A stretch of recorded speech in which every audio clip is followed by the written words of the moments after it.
જય શ્રી કૃષ્ણ, રાધે રાધે. વૈષ્ણવ, આજે આપણે બટેટાની સેવ સીધ કરવાની છે. તે આપણે બટેટાની સેવ જો ફરાળી થાય છે અને એક સખડીમાં થાય છે.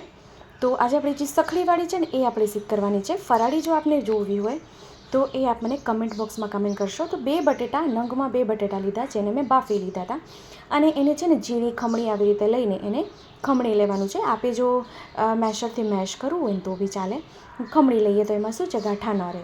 તો જો આપને વધારે પ્રમાણમાં કરવું હોય તો આપ વધારે પ્રમાણમાં કરી શકો છો. હું અહીંયા થોડું માપ આપને બતાવું છું. તો 2 બટેટા ખમણી લીધા છે. હવે આપણે એને એક મોટા પાત્રમાં આપણે એને લઈ લઈએ, કારણ કે એમાં આપણે બધું મસાલો મિક્સ કરવાનો છે.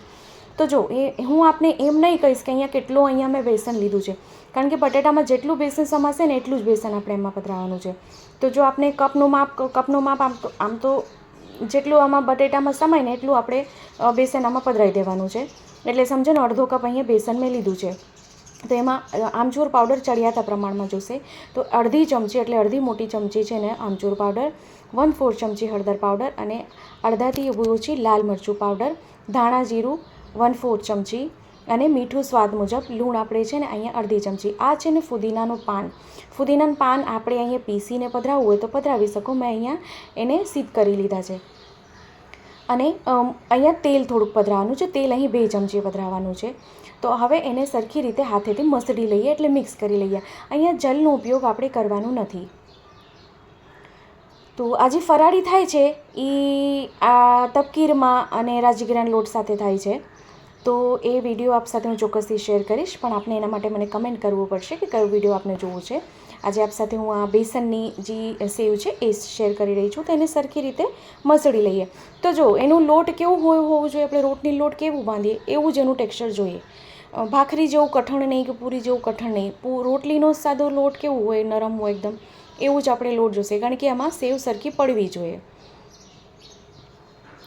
અને જરાક તેલવાળું હાથ કરીને એને આવી રીતે આમ ચીકણું કરી લેવું પડતી. એકદમ સરખું થઈ ગયું, સુંદર અહીંયા આપજો લોટ બંધાઈ ગયું છે.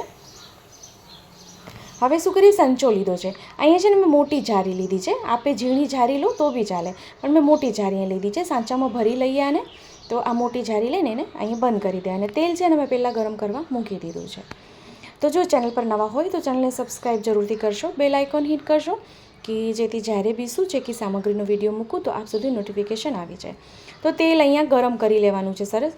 હા, તેલને ધીમું જ રાખવાનું છે, તેલ હાઈ ફ્લેમ પર નહીં. એટલે કેવું છે કે જો હાઈ ફ્લેમ પર આપણે આ સેવ તળશું ને તો તરત જ, કારણ કે બટેટા છે ને તો અંદરથી કાચી રહી જશે અને ઉપરથી લાલ થઈ જશે.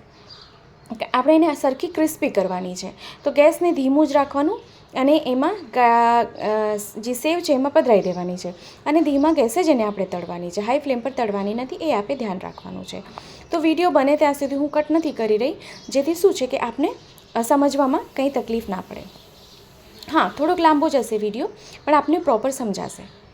તો જરાક બબલ્સ થોડાક એવા ઓછા થાય એટલે આવી રીતે જો કઢાઈમાં ફરવા માંડે ને, સેવ ફરવા માંડે એટલે પછી બીજી બાજુ ફેરવી દઈએ આપણે એને.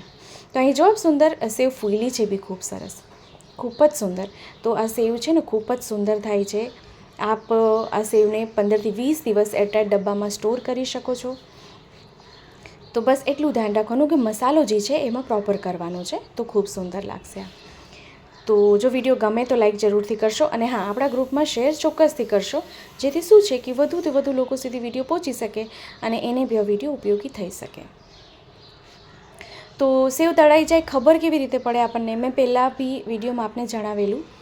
તો બબલ્સ એકદમથી આવતા બંધ થઈ જશે, એટલે સમજી લેવાનું કે સેવ છે ને એટલે કોઈ બી ફીકું આપણે તળતા હોઈએ તો તળાઈ ગયું છે એવું આપણને ખબર પડી. તો અહીં જો ઓલમોસ્ટ અહીંયા બબલ્સ આવતા બંધ થઈ ગયા છે. આપણનું ટેક્સચર બીજું કેટલું સુંદર આવ્યું છે. હવે આપણે એને કાઢી લઈએ, કારણ કે સેવ સુંદર અહીં તળાઈ ગઈ છે. આપ ઝીણી મોટી કરી શકો છો, આપને જે ગમતી હોય. તો અહીં ફોઈલી છે બી સેવ અને ફાઇટી છે બી કરી. હવે એક પ્લેટમાં એને આપણે કાઢી લઈએ.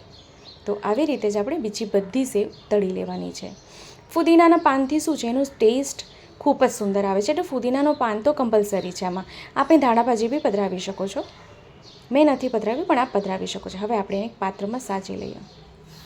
તો ખૂબ સરસ અને સુંદર બટેટાની સેવ સિદ્ધ થઈ ગઈ છે. તો આ બે સામગ્રી સિદ્ધ કરો, શ્રી પ્રભુને ધરાવો અને કમેન્ટ બોક્સમાં કમેન્ટ કરીને જણાવો કે વિડીયો આપને કેવો લાગ્યો છે. અહીંયા હું આપને એનું ટેક્સચર દેખાડી જાઉં છું, કેટલી સુંદર થઈ ગઈ છે અહીંયા બટેટાની સેવ.